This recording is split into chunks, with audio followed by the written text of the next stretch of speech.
How is it going from Palace? I'm on the screen right now. Why do you want to see me for?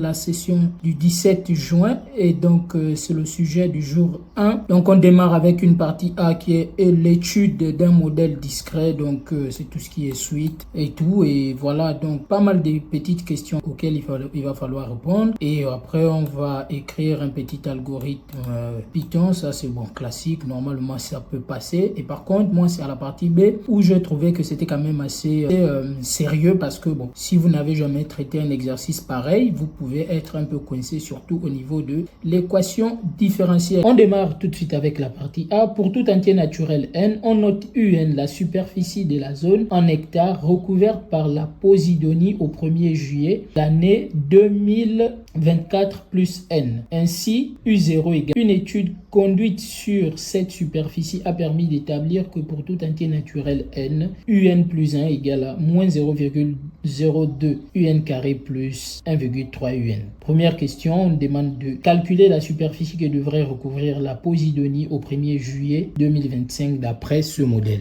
Il faut tout simplement calculer U1. Donc, U1 c'est égal à 0,02 U0 au carré plus 1,3 U0. Donc, ça nous donne moins 0,02 fois U0, c'est 1. Il n'y a pas de problème. Donc, on aura 1 au carré plus 1,3 fois 1. Donc, ça nous fait moins 0,02 plus 1,3, ce qui nous fait 1,28. Donc ça c'est U1. Conclusion, la superficie recouverte par la Posidonie au 1er juillet 2025 est 1,28 hectares. Question 2. On note h, la fonction définie sur 0,20 par h de x égale moins 0,02 x au carré plus 1,3 x. On admet que h est croissante sur 0,2. Petit a, on nous demande de montrer que pour tout entier naturel n, 1 est inférieur à un qui est inférieur à un plus 1 qui est inférieur à 20. Alors donc ici on va procéder par récurrence. Moi, donc, on remarque que UN plus 1, c'est h de UN. Donc, avec h qui est une fonction strictement croissante. Donc, on va s'en servir pour faire la démonstration par récurrence. On écrit, montrons par récurrence que pour tout entier naturel n, 1 est inférieur à UN est inférieur à UN plus 1 est inférieur à 20. Donc, à l'initialisation, qu'est-ce qu'on a? On sait que U0 égale à 1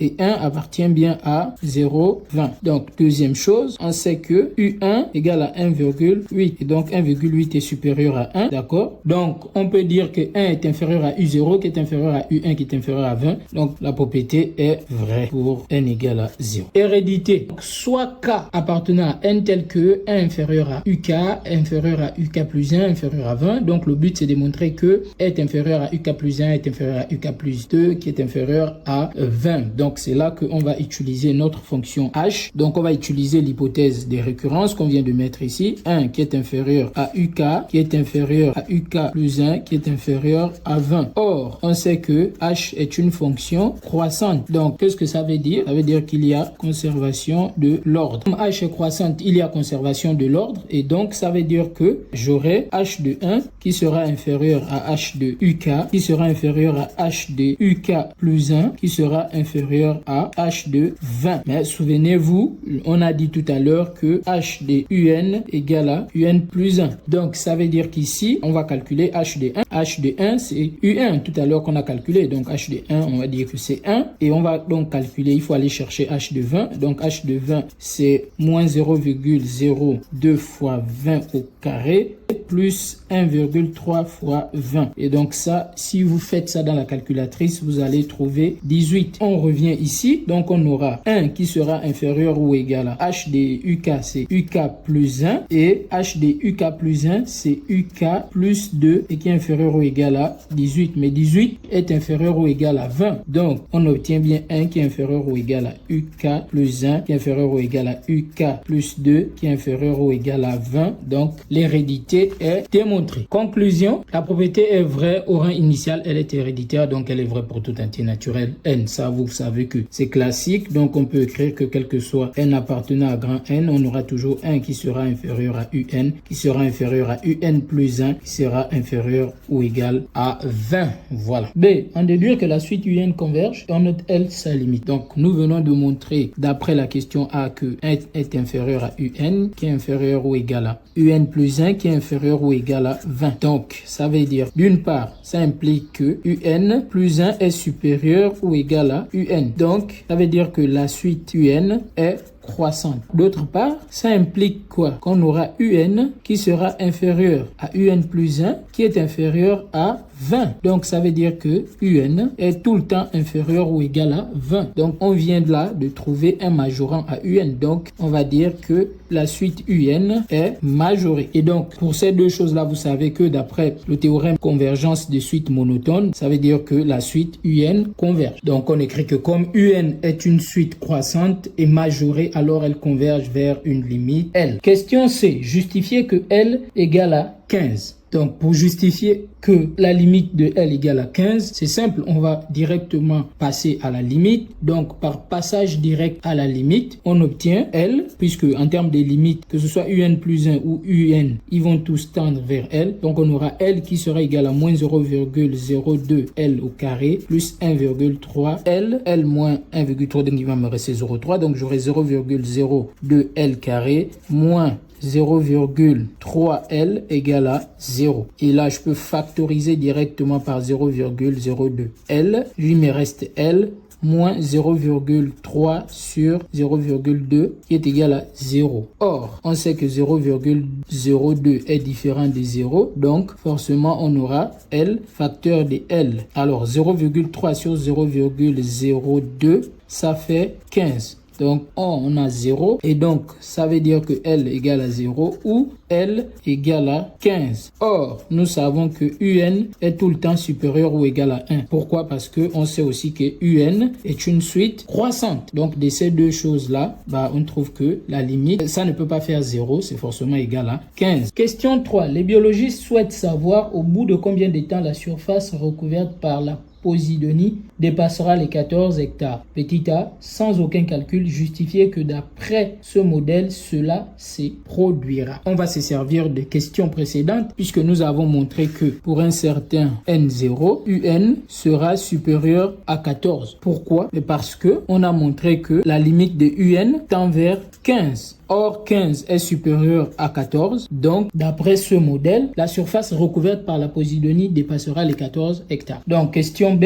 Recopier et compléter l'algorithme suivant pour qu'en fin d'exécution, il affiche la réponse à la question des biologistes. C'est un programme quand même assez simple. Donc, voilà, on va le compléter ensemble. Donc, def seuil. Voilà, on met les parenthèses et donc n égale à 0. Donc, on a initialisé la valeur de n et on a aussi initialisé la valeur de u. Donc, ça, c'est u0. Et donc, on rentre dans la boucle while. Alors, donc, dans la boucle while, qu'est-ce qu'on va faire? Voilà, while, ça veut dire tant que la valeur de u sera inférieure ou égale à 14. Pourquoi? Parce que, tout simplement, dans la boucle, lorsqu'on travaille ici, on va chercher les valeurs pour lesquelles on sera toujours inférieur à 14. Donc, tant qu'on sera là, on va continuer la recherche. Donc, qu'est-ce qu'on va faire maintenant qu'on est dans la boucle? Donc, on va incrémenter. N va recevoir N plus 1 et U sera égal à moins 0,02 étoile U. Donc, soit vous faites encore étoile, vous mettez U, ou soit vous mettez étoile 2 pour mettre la puissance plus 1,1.3, pardon, pas 1,1.3 étoile U. Et donc, on n'oublie pas le return N pour qu'il nous renvoie la réponse. Si je sais que pendant l'examen, vous n'avez pas eu l'occasion de l'exécuter, mais nous, on va quand même le faire. Donc, on va le recopier, def seuil.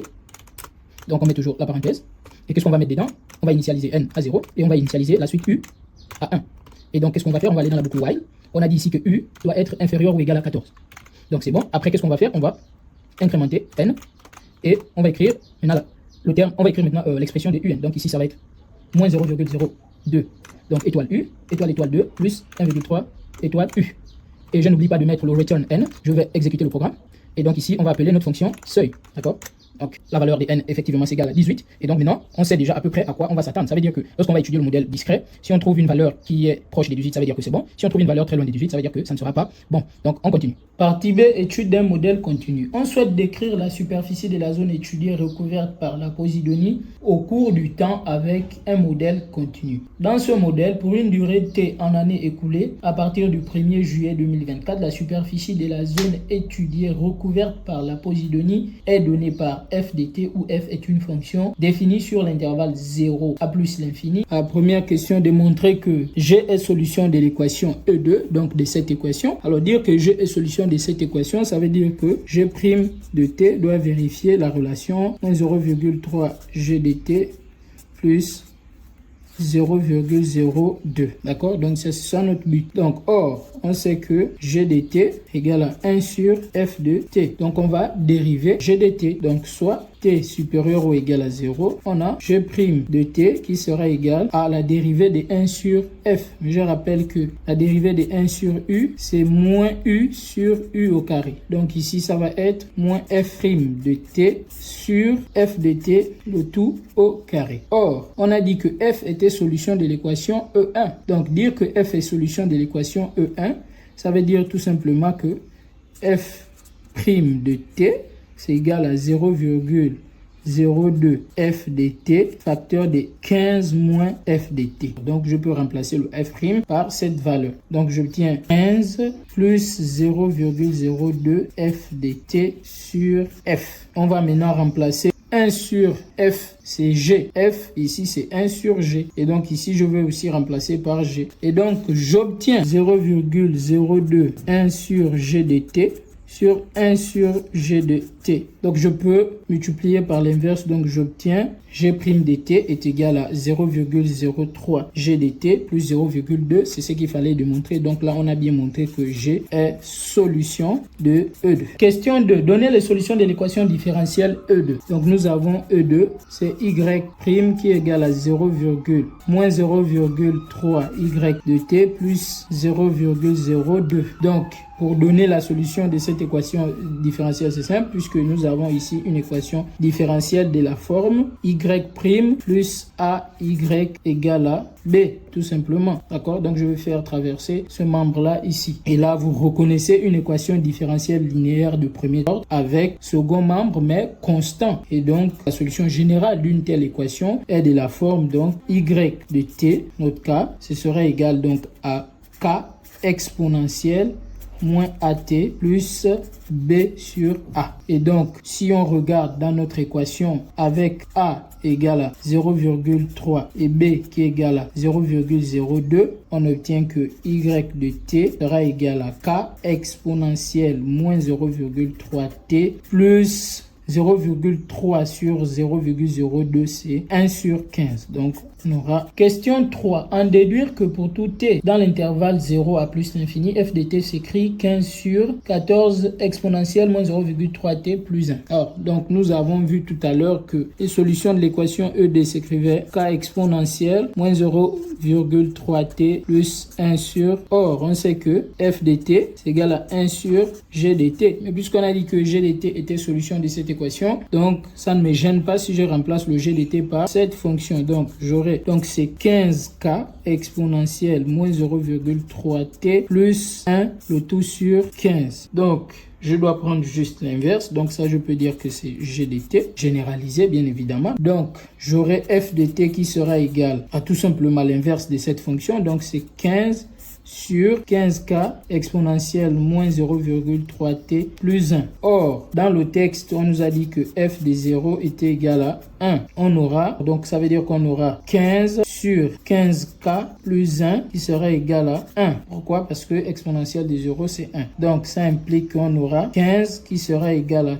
15k plus 1. Donc, 15k sera égal à 14 et donc, ça veut dire tout simplement que k égale à 14 sur 15. Donc, on obtient finalement que f de t sera égal à t plus 1. Et là, je simplifie et effectivement, j'obtiens bien que quel que soit t supérieur ou égal à 0, f de t c'est 15 sur 14 exponentielle moins 0,3t plus 1. Question 4, on nous dit de déterminer la limite de f en plus l'infini. C'est la limite quand t tend vers plus l'infini de 15 sur 14 exponentielle de moins 0,3t plus 1. Or, nous savons que la limite quand t tend vers plus l'infini de moins 0,3t, c'est égal à moins l'infini. Donc, ça veut dire que la limite quand grand X tend vers moins l'infini de exponentielle grand X, et ça, on sait que c'est 0. Donc, ça va impliquer que la limite quand grand X tend vers moins l'infini de 14 exponentielle grand X, on va directement ajouter avec le 1, ça va nous faire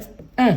Donc ici c'est par composition bien évidemment. Et donc par quotient, la limite quand t tend vers plus l'infini de f de t, c'est égal à 15. Donc on retrouve la même limite que lorsque nous avons travaillé avec le modèle discret. Donc ça veut dire tout simplement que la superficie tend vers 15 hectares avec le temps. Question 5. On nous demande de résoudre dans l'intervalle 0 à plus l'infini f de t supérieur à 14, puis d'interpréter le résultat dans le contexte de l'exercice. Donc f de t supérieur à 14, ça équivaut à dire que 15 sur 14 exponentielle de moins 0,3t plus 1 est supérieur strictement à 14. Donc ça veut dire que 15 est supérieur à 14 exponentielle moins 0,3t plus 1, le tout multiplié par 14. D'accord? Donc ici je développe 14 au carré exponentielle moins 0,3t plus 14 qui sera inférieur à 15. Donc ça veut dire que ici on aura 196 exponentielle moins 0,3t qui sera inférieur à 1.